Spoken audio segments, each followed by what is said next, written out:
Today, I want to talk about a new comp that we are seeing on the live patch. Obviously, in Overwatch League, we saw some fun stuff. We got to see a lot of the Winston Reaper comp, but now we can take a look in Contenders Korea, and while some of the teams are certainly playing, in fact, the top team is mostly playing the Winston Reaper comp, we are seeing these 2 and 3 teams, Sin Prisa Gaming and Panthera, are playing in this matchup here. They're playing a lot of this HOG comp against each other. In fact, these two teams are doing a fair bit of that. You're seeing a third team tinker with it a bit in Korea, and then you're seeing Australia sort of play 3 comps that rotate around each other. So what's going on? What is the meta right now? Or more importantly, how does this HOG comp work and why would anyone be playing it? Well, the first thing that we would want to understand about this HOG comp is actually going to tie back to the Winston comp itself. So we can call this Banana Rush, doesn't really matter to me, but usually this Genji would be a Reaper,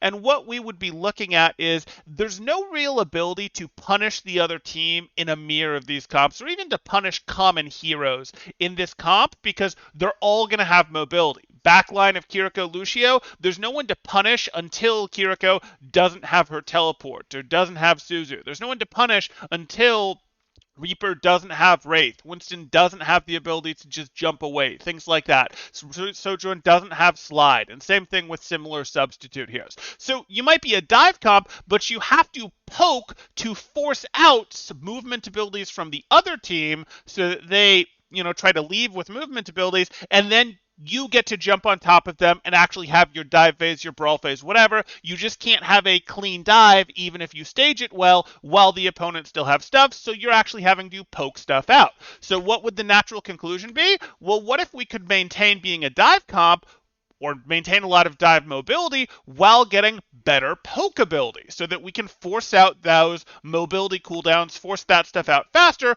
or just skip the forcing out of it even completely and just straight get eliminations. Here comes the HOG comp. And the 2 big changes we're seeing in the HOG comp is Tracer instead of Reaper and Roadhog instead of Winston.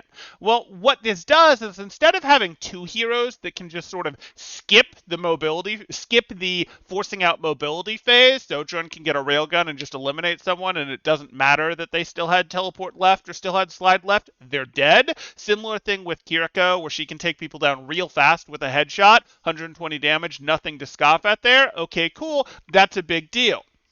But when we look at the HOG comp, we now have 4 heroes that can very quickly force picks and potentially skip having to force out that mobility. Cool, perfectly happy with that. That kind of makes sense. So how does this actually work? Well, you can get picks with any of these even while mobility cooldowns are still alive. The best way to play for picks would, of course, be to establish angles. In fact, you don't have that Winston bubble to sort of put down. You can't just round a corner, drop bubble, and go, okay, let's try to pressure out the other tank or the other Reaper, that sort of thing, or shoot through our bubble or shoot around their bubble. None of that is going to happen, so you need to take map control by spreading out, by growing your angles, and because you have 4 different heroes that can get picks, having 3, 4, 5 different angles starts looking attractive as long as you still have the crossfire to protect each other. You're going to see that this comp spreads out a lot. We can look over here and then we see, oh, look, Flanker plus Kiriko sort of mirrored over here.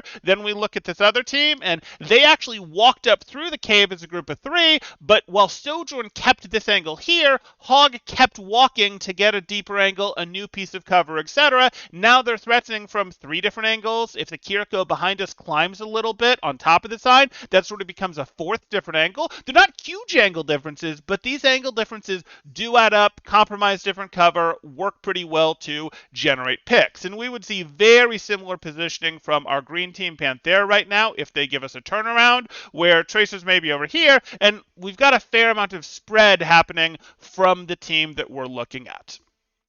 Okay, makes sense to me. And then the last thing we'd really think about from a macro perspective would be, okay, you want to make sure you've got your big spread out. That's absolutely a big deal. You have your much stronger ability to potentially bypass forcing mobility out of the opponents by just straight getting a pick. And then this is still very related to the Banana Rush comp, to the 5-man, 6-man style comps where, hey, if you have ults, you can sort of use ults to force mobility and still win. Use ults, force their mobility, win with your own. mobility, or use your mobility, know you're safe because you're popping an ult, and just sort of slam down the opponent. Very common in 6-man. Very common after the first fight for this or so, which is why ult planning and tracking becomes so important in these current metas, regardless of whether you think the meta is more towards the monkey comp, the hog comp, or maybe even the Orisa or Sigma stuff. But then we get into how do you individually play these heroes? What are you looking to do with these heroes in this comp? The first thing we'll talk about is Roadhog. And for Roadhog, you want to think about Breather. I just said ults were incredibly important. The most powerful ult in the game, at least the most powerful ult on the board, is going to be Kiriko's ult, Gate. So what does Hog care about Gate? Hog cares about Gate in two ways. The first thing he cares about is he doesn't want to use Breather himself if he can avoid it. Is it better to use Breather than die? Abso-freaking-lutely.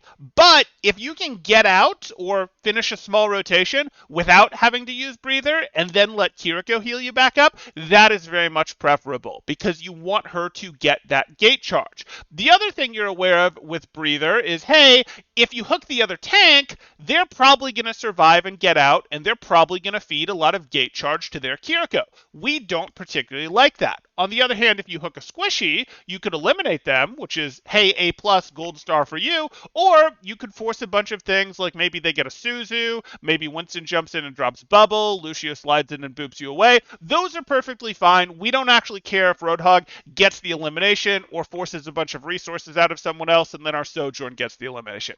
All of that is perfectly fine with us. All of those are perfectly fine. Those are good outcomes for you. So you don't need to be like, oh, I'm holding this no matter what, that sort of thing.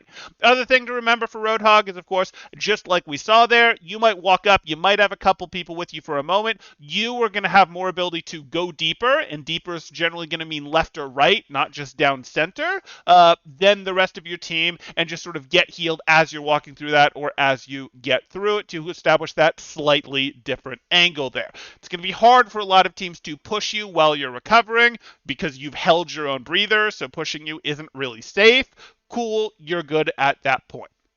Okay, let's go ahead and move on to Kiriko because we've been talking about Gate quite a bit. So what I want to understand for Kiriko in this hog comp is this is probably the least healing-focused version of Kiriko we've seen in an Overwatch 2 meta yet. On one side, we have papers. On the other side, we have knives or kunais. For most metas, she has been in a place where it's been like, okay, hard lean towards the paper. Because healing is everything. She's with a Lucio. We're in a place where there just isn't enough healing to go around. Her healing throughput is a lot higher and a lot more reliable than her kunai throughput. Sure, this makes sense. But now, we're in a meta where she has a Tracer who can and sometimes will have to sustain themselves with health packs, and a Hog who can use Breather on himself, even if it's not perfect. And this takes our meter from here on paper versus kunai up over to here. We're still very much on the paper side. We're still throwing way more papers than kunais to deal with how we're going to think about things,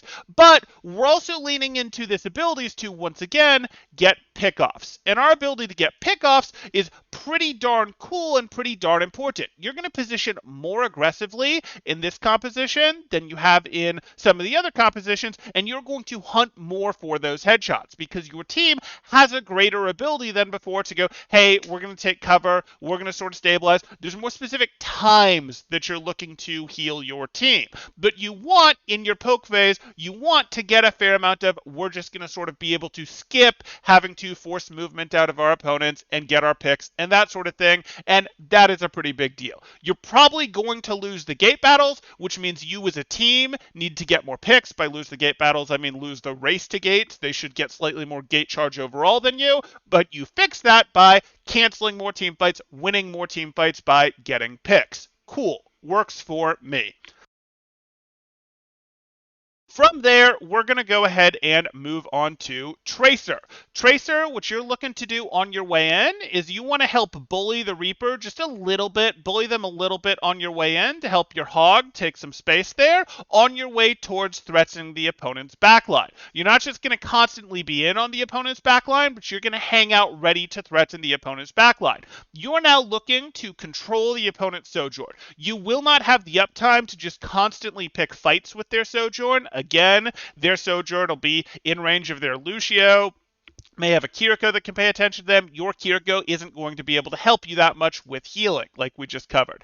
You're frequently going to get behind the enemy team, or she really can't get papers to you. So what do? You're looking to threaten the Sojourn when she tries to take too big of an off angle from her team. Remember, you're playing to have the better poke team, so you want your Sojourn to be allowed to take big fat off angles, threaten the enemy backline. Big off angles are more dangerous to the enemy team. You do not want their Sojourn to be able to do that. If she tries to take a big off angle alone, she should get pushed back. You guys have the Tracer after all. That's your job. Other than that, you're mostly going to just kind of be ready to go, hey, have my health packs, be ready. When my team makes their threat, Hog goes in for his hook, Sojourn drops their E, or sort of big pickoff play happens, that's when you might go in harder and try to eliminate the Kiriko, try to eliminate the Sojourn, get your pickoff. Hey, isn't that great? Oh, didn't work. Fine, I'll leave, I'll recall, whatever. And now I can still stay here behind the enemy team. No one's really going to be able to chase you down. Reaper isn't chasing you down. You're not really going to have to worry about a Kiriko coming and finding you to battle you, sort of thing. Can run into a little bit of that, but that's pretty expensive for her to do. So you're pretty okay to do those things. You should be able to last back there and make sure your team has this advantage. Cool. From there, we move on to Sojourn. Sojourn isn't really meaningfully different than the Winston version of the comp. You want to make sure you can take off angles. You should have greater ability to do that than the opposing Sojourn if you're playing against the Winston version of the comp. You do want to make sure that you can threaten past the enemy's bubble if they're playing the Winston version of the comp. Both because you don't want your E to get stuck on the bubble on the way in. You'd prefer to threaten backline with it rather than tank. And also because you want to be able to shoot at the squishies with your actual railgun. It is better to farm your E off of real people, not the Winston bubble, as well as try to railgun real people, not the Winston bubble. So that's something we want to be aware of. The other thing we're going to be aware of is, hey, we can't slide into an aggressive position until the fight has evolved somewhat. Either we've seen Winston use his jump on something and now we can slide into a more aggressive position because it's going to be hard to punish us, or, hey, ults have just gone down, it's wild, etc. Great. Now we're going to go ahead and do this because we potentially have to. There's enough distraction going on. It's going to be harder to react to us sliding over here to get our deeper angle, that sort of thing. E should be pretty early. Threat on the backline should be pretty darn early. Slide comes a little bit later for that deeper angle, but you do want to be establishing an off angle before you've had to slide there.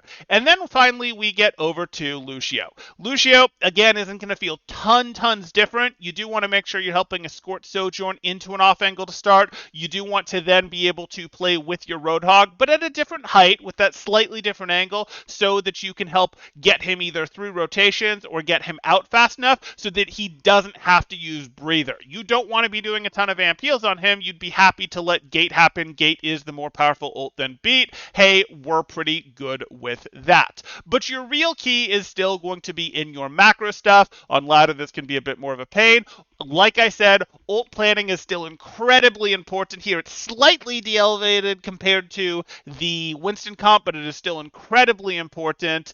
And ult planning is based a lot on ult tracking. So those are still some of your absolute main jobs. You can be in teams a huge difference maker by getting that right. But that really sort of covers the stuff, what I wanted to cover, training wheels for how this comp works, what everyone is looking to do, why it sort of exists. We could get a little bit into some of the theory stuff where we sort of see an Australian contenders, tier 3, a little bit Korea. We have the Winston version, the HOG version, the Orisa version. HOG beats Winston, Winston beats Orisa, Orisa beats HOG is sort of the theory that goes on there. But then that conflicts a little bit with the Overwatch League lore of Korean owl teams were running HOG comp, and then they came over to North America and the Reaper gave them trouble, so they all migrated to the Winston version of the comp. But that doesn't make sense because the Reaper is in the Winston and isn't the HOG supposed to be the Winston? So is that what happened? Is this a case of, wait, maybe we're not getting the full story? Is this a case of Korean L teams didn't, wanted to save face and be like, well, we'll just mirror because we lost something and we want to, we don't want to experiment and figure out how to do it better? Is this something where one of the comps needs to be played better and in Owl it was played better, and if it's played better, the Winston comp is good enough? Or maybe it's something where the L comps the HOG comp needs to be played better, and it just hadn't gotten to a high enough level because the Owl teams had so little time to practice on it. Let me know what you think happened there, because it sort of conflicts with what people are seeing in some of these contenders and tier 3 stuff here. If you've enjoyed the content, please do drop a like, drop a comment down below with your thoughts as well, and I will be happy to see you guys in the next one. Thanks, Temporal out.